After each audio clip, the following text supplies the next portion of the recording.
Hello, hello.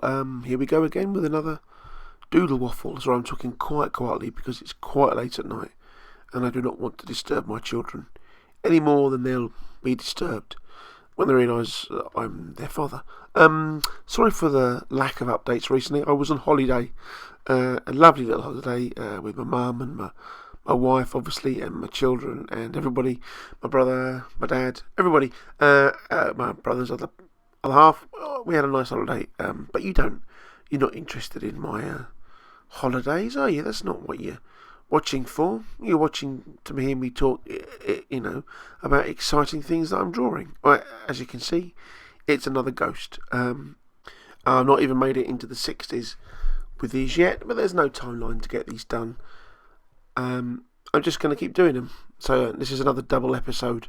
The second one is a bit of an unusual one, so I'll use that one on the cover for this video. Actually, not this one. This is a weird sort of Hercule Poirot type ghost. You'll see why in a minute, because here it goes. His little moustache.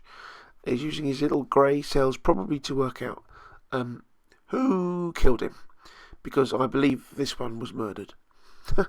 I believe. I've just made that up. Obviously, these aren't real.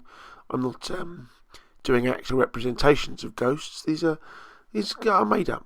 Any resemblance to anybody living or dead is purely coincidental, unless I've decided to copy it from someone, or I've seen a face I like and decided to make it into a ghost. I'm not wishing the person dead.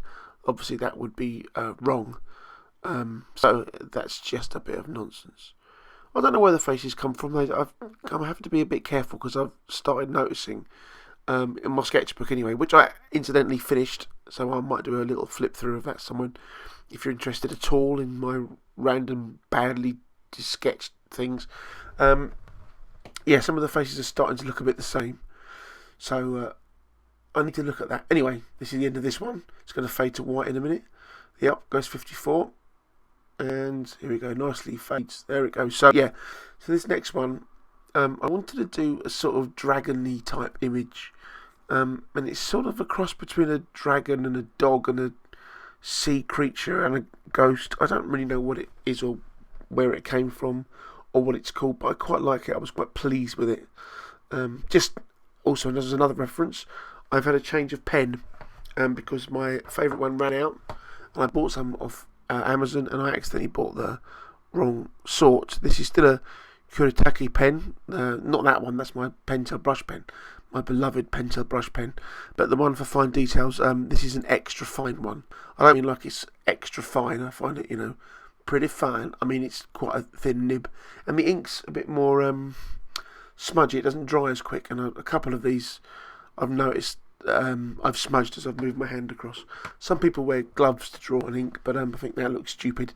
Whether it's practical or not, I don't know. Other people, when they're penciling or inking, not inking because that was smudge, but penciling, lay a bit of paper down to rest the hand on so the pencils don't smudge. I don't do that either. I've tried it a couple of times. The bit of paper sticks to my hand, or I just doodle on it and then smudge that, and then that gets on the drawing. I'm not a tidy artist. I'm a messy artist.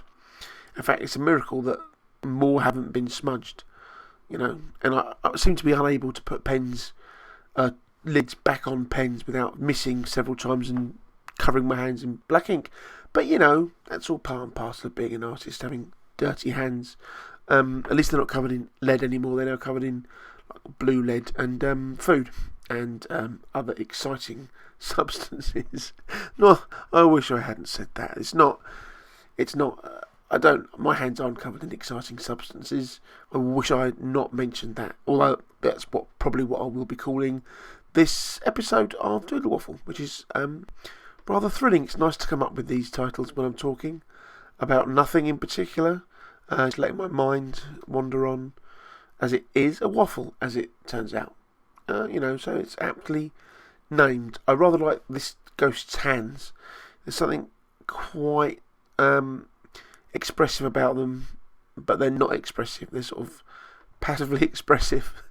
I really am talking nonsense. See, I've done a little twisty little finger there. Nice.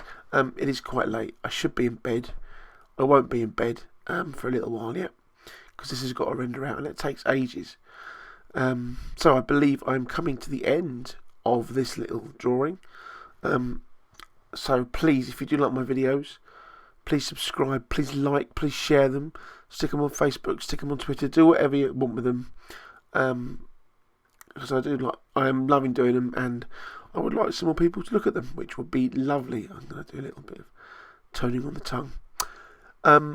Okay, I'm also going to do a proper ending to this somewhere so I can have a nice proper ending to it instead of opposed to just randomly forgetting to say about it. Anyway, thank you very much for watching, and I will see you again soon. Bye bye.